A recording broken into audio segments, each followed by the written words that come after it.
Leaders disengage. I'm on a theme here. Your work is your work, but is work becoming your life? Particularly now we are working more in flexible workspaces and feel the need to justify our hours and output when we work from home or a remote location.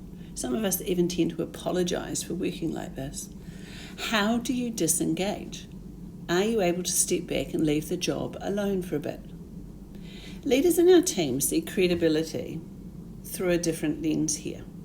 There are some leaders who believe that if they are seen putting in the hours, they are in the building early each morning, first to arrive, last to leave, can talk about the work they did over the weekend, that they gain credibility with their teams. If I can say to my upper line manager that I worked on this until the dark hours and this was the result, I earn their respect. Well, I want to let you into a secret. Times are changing, and time served does not equal excellence, credibility, or a job well done. I am not suggesting for 1 minute that leaders drop everything and swing to the opposite end of the spectrum, come in late, leave early, long lunch, and don't ever answer the phone outside work hours. Ridiculous. There is no bravado, though, in commentary about the hours that we work. Just as there isn't any value, bravado, or credibility in saying, well, I don't have a problem with disengaging. It's about presence. What I'm suggesting is that we need to get better at disengaging, and we need to learn some of this from our team. Be present. Be present in your work life and really, really commit. Then be present in your play. Read The Present, Spencer Johnson. A classic. It's there on our site, but absolutely important when we discuss about disengagement. Work hard, play harder. Until COVID hit, this was certainly my philosophy. I will commit my efforts to the job I'm doing and give you everything I've got. I will turn up for work early and work a little later. I will go the extra mile when you ask me to get a job across the line for the next bid or proposal. I will pull apart data for inspection and work late into the evening when it is really urgent or absolutely important. But I will be true to myself and I will not make that my norm. I can't. I owe it to myself, and I owe it to my family, and I owe it to you as my boss. I've got to get into some guilt-free thinking. If you want the best from me, let me down tools. Set me up to have hours of work for both of us. Give me the tools to do my job. Let's set up communication norms for work hours and vacation, and if you're my boss, respect them. Deal with the demands of others. Protect me from the demands of the next level up. Allow me my space, my time, and to disengage. Respect me and my job enough to do this. Let me work on refilling my joy so I can come back and I can give you everything I've got. If my tank is empty, you are not going to get what you need from me. Have rules for yourself too. This is self-respect, respect for yourself. But have you established these for yourself and your team? What are the rules of disengagement, and do you live by them? Are they realistic? If you're saying yes, but there are no buts, just stop. Just stop it. We don't want to hear it. Alongside any of these, perhaps it's really time to stop. To think deeply about your values, your priorities, the resources you have around you. If there is a but, what do you need to do to rethink? What message are you sending to your team? Credibility begins there. What we agree to must be what we follow through on. Are your holidays, or do you disguise them with that terrible reframing, oh, my non-contact time? Call it what it is. It's either work or holiday time. It can't be both. Do you just send that email over the weekend or in the holiday period because they might like to know, or because you're working. Have you ever thought about what does the person on the other end think? Do you have your email on your personal cell phone? And do you have alerts set up for it permanently? Word of advice, disable it now. Do it. Set timeframes for alerts within a reasonable time. Disable the alerts.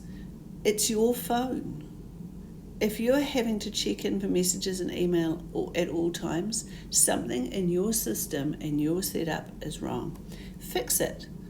Don't say, but my boss. Fix it. Stop responding, or better still, set yourself up with systems and as to when you will respond. Get away from your computer and your phone and then communicate what you are doing and how you will work. Can you? Can you mute your work groups? Set up your away in the office message.